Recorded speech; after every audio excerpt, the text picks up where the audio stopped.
Good morning mga idol. Ito. Online troubleshooting na naman tayo ngayong umaga. Tumawag ng mga tropa. Kailangan nating tulungan. Try nating masolve yung problema nila. So, yan. Kanina nandyan sila kanina. Pero nakapagbigay ako ng instruction. Mga option.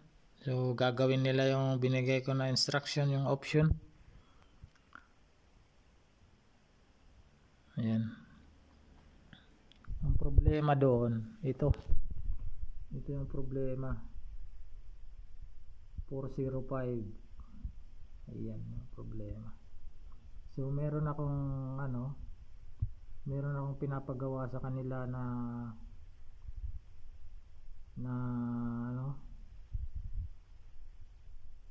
option. Ayan, para ma-check.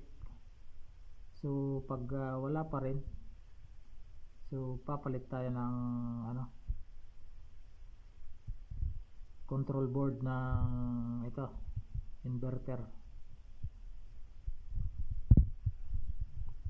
Ito yung control ng hoisting. Ito kasi mga idol, meron tong trabaho, maraming trabaho nito, itong K405 na to. Napaka-importante nito. So connected siya dito sa X3B ng relay. Yan, nandun yung relay na yun, nandun sa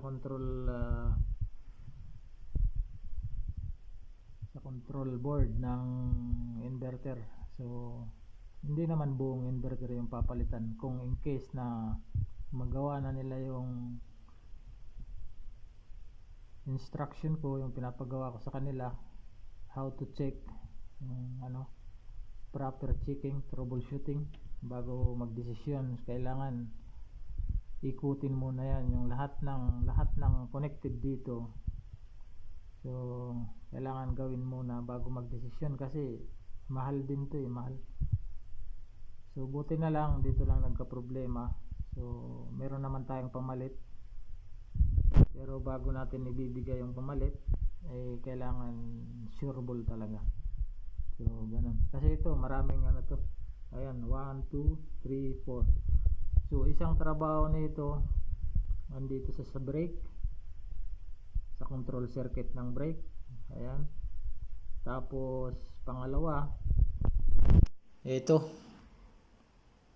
nasa power circuit siya ng brake. Ito.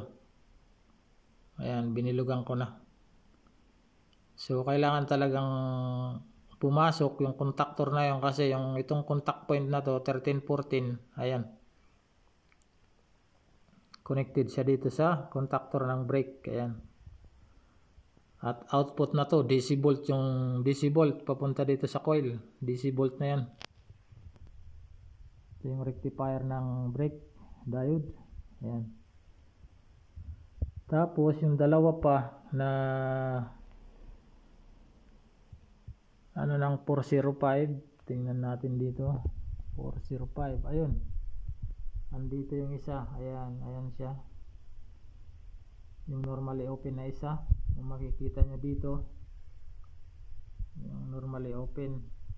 Isang normally close, isa na yan, normally open din, normally open, tatlong normally open, isang normally close yung trabaho nito. So napaka-importante. Normally open na isa andito, normally close nandito siya. Ayan. Di ba? Ito papunta na ng cabin yan, nandun yan sa cabin, LB. Papunta ng cabin yan, number 8. So connected siya dito. Kumukuha siya ng 48 volts. Ayan. Tapos ito yung thermostat naman yan. Tapos yung isang normally open nandito. Ayan siya. So nakailan na tayo? Isa. Ito yung normally close. Normally open na isa nandito. Ayan. Ito naman yung relay ng brake. So pag Pag ito nag-close na, ay ito pumalo, kailangan mag-close din to para pag sabli mo magko-close yung relay ng brake para paganahin yung brake contactor. Pag gumana naman tong brake contactor na to, ayan na siya, ito yung contactor na yun. So yung output supply ng DC volt ng rectifier diode pupunta na yan dun. So bago makapunta dun, kailangan pumalo din to 405. So napaka-importante talaga. Saka itong main na to ng hoisting panel control, yung power circuit para buhayin yung inverter. Para buhayin naman yung inverter, andito yan. Ayan siya. Ayan. Kailangan pumasok din yan. Ayan.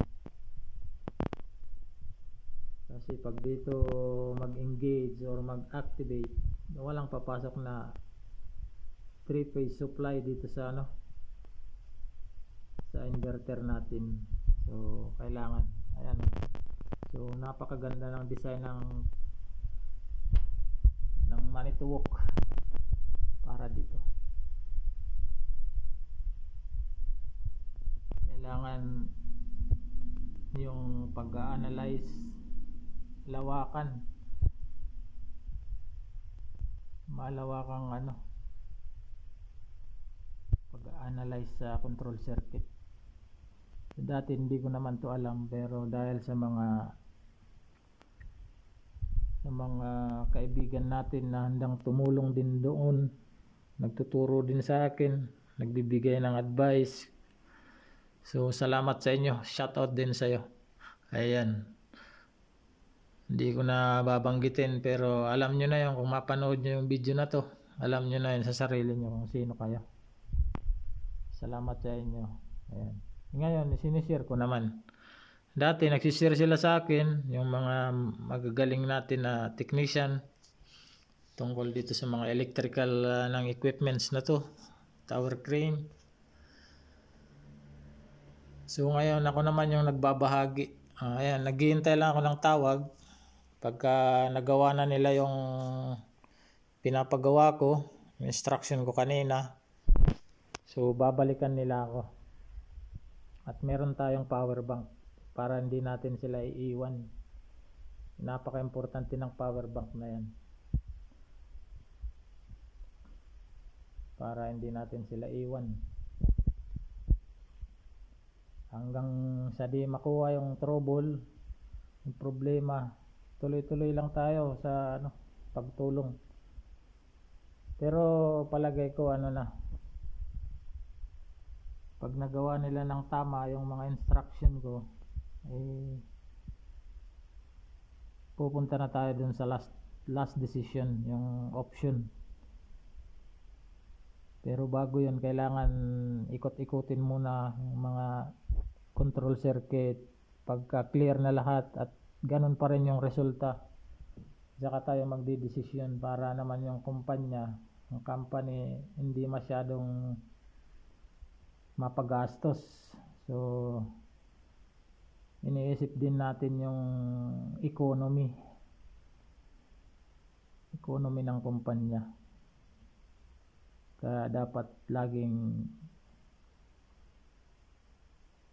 ayos ang gawa, hindi kalidad ang gawa, di ba?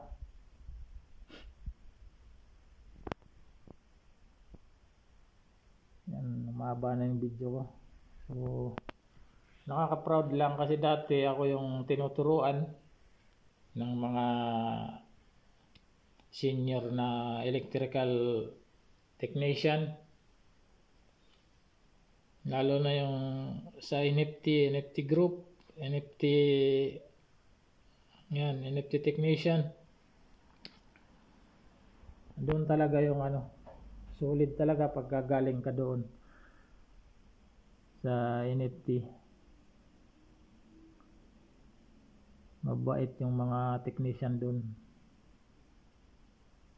Ngayon ako naman nagbabahagi. So kung ano yung ginagawa nila sa akin dati, Yun din ginagawa ko ngayon sa mga nangangailangan ng tulong. So online tayo at para sa lahat. At para sa lahat, open. Basta mag-chat lang sa akin. Kung kaya kong tulungan, tutulungan ko yan. Kung kaya nating i-solve, subukan natin. Huwag nating tigilan yan kasi kailangan matyaga ka talaga sa pagtutroubleshoot. Sa dami ba naman ng sirkito na yan? Ayan. So, kailangan isa-isain.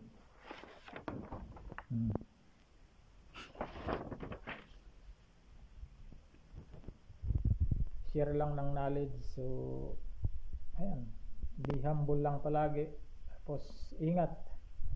Palaging mag-iingat. Ayan, hintay ko lang sila. Pag nag-feedback sila, so malalaman ko kung ano na yung nangyari sa mga ginawa nila base sa instruction ko.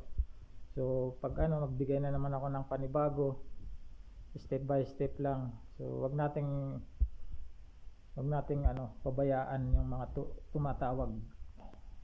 Suportahan lang na full support tayo sa kanila. Ayan, hanggang dito na lang. Umabot na lang 11 minutes yung video ko.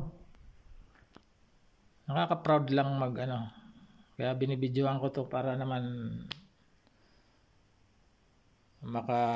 masabi ko yung yung sitwasyon ba. Naman para pag nakita tong video na to ng ibang technician na mag-share din sila sa lalo na yung pasimula pa lang sa sa ganitong trabaho. So tulungan yung mga idol para lahat matuto kung gustong matuto pagdating sa mga ganitong equipment, controls ng equipment. So ayan. At ito talaga yung bida dyan. Kaya naghanda na ako ng power bank para di natin iwan yun. Kaya lang ito, hindi pwede sa power bank yan. Ito lang mga iba. Diba? Okay. Sige, bye-bye. Hanggang dito na lang. At ito, pakitype nyo na lang to.